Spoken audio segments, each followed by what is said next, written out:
ಇನ್ನೊಂದು ಪ್ರಶ್ನೆ ಇದೆ, ಇದನ್ನು ಕಳಿಸಿದವರು ಸಂತೋಷ್ ನಾಯಕ್ ಅಂತ. ಇದು ಇಂಗ್ಲೀಷಲ್ಲಿರೋದ್ರಿಂದ ಓದೋಕ್ಕೆ ಕಷ್ಟ, ಆದರೂ ನಾನು ಅರ್ಥ ಮಾಡ್ಕೊಂಡು ಹೇಳ್ತಾ ಇದ್ದೀನಿ. ಸೊ ಒಂದು ಪ್ರಶ್ನೆ ಏನಂದರೆ, ಆರಂಭದಿಂದಲೂ ಯಾಕೆ ಕರ್ಣ ಯುಧಿಷ್ಠಿರನನ್ನು ಸೆರೆ ಹಿಡಿದು ದುರ್ಯೋಧನಿಗೆ ಒಪ್ಪಿಸಲಿಲ್ಲ? ಜೊತೆಯಲ್ಲಿ ನಕುಲ ಸಹದೇವರಿಬ್ಬರನ್ನೂ ಬಂಧಿಸಿದ್ದರೆ ಫಲಿತಾಂಶ ಬೇರೆ ಆಗ್ತಿತ್ತು. ಅಂದರೆ ಕರ್ಣ ದುರ್ಯೋಧನ ಶಕುನಿ ಬಯಸಿದ ಹಾಗೆ ಆಗ್ತಿತ್ತು. ಇದೇ ಅಪೇಕ್ಷೆಯನ್ನು ದ್ರೋಣರ ಮುಂದೆ ದುರ್ಯೋಧನ ಇಟ್ಟಿದ್ನಲ್ಲ ಅನ್ನೋದು ಅವರ ಒಂದು ಪ್ರಶ್ನೆ. ದುರ್ಯೋಧನ ಅಂದುಕೊಂಡಿದ್ದು ಹಾಗೆ, ಯುಧಿಷ್ಠಿರನನ್ನು ಬಂಧಿಸಿದರೆ ಯುದ್ಧ ಮುಗಿಯತ್ತೆ ಅಂತ. ಅದಕ್ಕೆ ದ್ರೋಣರು ಕೊಟ್ಟ ಉತ್ತರ ಏನು? ಅರ್ಜುನ ಇದೇ ಸಮರಾಂಗಣದಲ್ಲಿದ್ದರೆ ನೀನು ಬಂಧಿಸೋಕ್ಕಾಗಲ್ಲ ಅಂತ.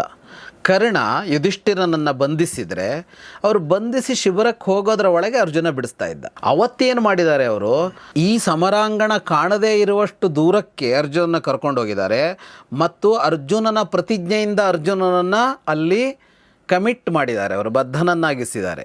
ಸಂಶಪ್ತಕರನ್ನು ಬಿಟ್ಟು ಬರುವಂತಿಲ್ಲ. ಅವನು ಪ್ರತಿಜ್ಞೆ ಮಾಡಿ ಬಂದು ನಿಂತಾಗ ನಾನು ಅವರನ್ನು ಸೋಲಿಸಿಯೇ ಅಥವಾ ಕೊಂದೇ ಬರ್ತೀನಿ ಅಂತ ಅವನ ಪ್ರತಿಜ್ಞೆ ಇದೆ ಅಂತ. ಅದಿಲ್ಲ. ಈಗ ಅದಿಲ್ಲದೇ ಇದ್ದಾಗ ಅರ್ಜುನ ಕೂಗಳತೆಯ ದೂರದಲ್ಲಿದ್ದಾನೆ, ಅಲ್ಲೇನು ಭಾಳ ದೂರದಲ್ಲಿರಲಿಲ್ಲ ಅವರು. ಹಾಗಾಗಿ ಯುಧಿಷ್ಠಿರನ ಬಂಧನ ಅಸಾಧ್ಯ ಆಗಿತ್ತು, ಅಥವಾ ನಕುಲ ಸಹದೇವರ ಬಂಧನ ಅಸಾಧ್ಯ ಆಗಿತ್ತು. ಯಾಕೆಂದರೆ ಬಂಧಿಸಿ ಇವರು ತಗೊಂಡೋಗಿ ಶಿಬಿರದಲ್ಲಿ ಇಟ್ಟುಕೊಂಡು ಆಮೇಲೆ ಶುರುವಾಗಬೇಕದು. ಶಿಬಿರ ಅಕ್ಕಪಕ್ಕದಲ್ಲಿಲ್ಲ, ಎಷ್ಟೋ ದೂರ ಇರುತ್ತೆ. ಈಗ ಯುಧಿಷ್ಠಿರನ ಇದರಲ್ಲಿ ಬಂತು 3 ಮೈಲಿ ದೂರದಲ್ಲಿ ಶಿಬಿರ ಇದೆ ಅಂತ. ಅಂದರೆ ಯುದ್ಧ ಮಾಡುವ ಜಾಗಕ್ಕೂ ಅಲ್ಲಿಗೂ 3 ಮೈಲಿ ಅಂತರ ಇದೆ ಅಂತ. 3 ಮೈಲಿ ಅಂದರೆ 1 ಮೈಲಿಗೆ 4.5 ಕಿಲೋಮೀಟರ್, 5 ಕಿಲೋಮೀಟರ್ ದೂರದಲ್ಲಿದೆ ಅದು. ಅಷ್ಟರೊಳಗೆ ಮುಗಿದಿರುತ್ತೆ. ಯಾಕೆ ಅಂದರೆ ಅರ್ಜುನ ಬಿಡುವ ಬಾಣ ಎಷ್ಟು ದೂರಕ್ಕೆ ಹೋಗುತ್ತೆ ಅನ್ನೋ ಮಾತು ಹಲವು ಸಲ ಬಂದಿದೆ. ಜಯದ್ರಥನ ಕಾಲದಲ್ಲಿ ಬಂದಿದೆ. ಅಂದರೆ ಅವನು ಇಲ್ಲಿ ನಿಂತು ಎಲ್ಲಿಗೂ ಬಾಣ ಬಿಡುವ ಸಾಮರ್ಥ್ಯ ಇದ್ದವನವನು ಅಂತ. ಮತ್ತು ಕೃಷ್ಣನ ರಥ ಓಡಿಸೋದು ಕೂಡ ಅತ್ಯಂತ ವೇಗ ಅಂತ ಬಂದಿದೆ. ಅದೆಲ್ಲ ಇರೋದ್ರಿಂದಾಗಿ ಬಂಧನ ಅಸಾಧ್ಯ ಆಗಿತ್ತು. ಬಂಧನ ಆಗಬೇಕು ಅಂದರೆ ಅರ್ಜುನ ಅಲ್ಲಿ ಇರಬಾರ್ದಾಗಿತ್ತು.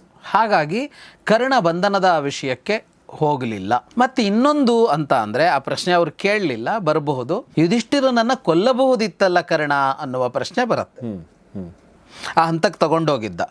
ಆದರೆ ಕರ್ಣ ಭೀಮ, ನಕುಲ, ಯುಧಿಷ್ಠಿರ, ಸಹದೇವ ಎಲ್ಲರನ್ನು ಈ ಕ್ಷಣದಲ್ಲಿ ಕೊಂದು ಬಿಡಬಹುದಿತ್ತು ಅನ್ನುವ ಹಂತಕ್ಕೆ ತಗೊಂಡೋಗಿದ್ದ. ಬೇರೆ ಬೇರೆ ಸಲ ಬಂತದು. ಆದರೆ ಕೊಟ್ಟ ಮಾತಿನಂತೆ ನಡ್ಕೊಂಡ ಕರ್ಣ. ಕುಂತಿಗೆ ಮಾತು ಕೊಟ್ಟಿದ್ನಲ್ಲ. ಹಾಗಾಗಿ ಆ 4 ಜನರನ್ನು ಕೊಲ್ಲುವ ಉದ್ದೇಶ ಕರ್ಣನಿಗಿರಲಿಲ್ಲ. ಹಾಗಾಗಿ ಅವನು ಕೊಲ್ಲಲಿಲ್ಲ. ಪ್ರಶ್ನೆ ಬಂದಿಲ್ಲ. ಆದರೆ ಈ ಸಾಧ್ಯತೆ ಒಂದನ್ನು ನಾವು ನೋಡಬೇಕಾಗತ್ತೆ ಅಂತ. ಈ ಸಾಧ್ಯತೆ ಇತ್ತು ಕರ್ಣನಿಗೆ. ಕರ್ಣನ ಶೌರ್ಯಕ್ಕೆ ಈ ಸಾಮರ್ಥ್ಯ ಇತ್ತು, ಈ ಸಾಧ್ಯತೆ ಇತ್ತು, ಆ ಅವಕಾಶವೂ ಸಿದ್ಧವಾಗಿತ್ತು. ಆದರೆ ಕರ್ಣ ಅಲ್ಲಿ ಮಾತಿಗೆ ಬದ್ಧನಾಗಿ ನಿಂತುಕೊಂಡ.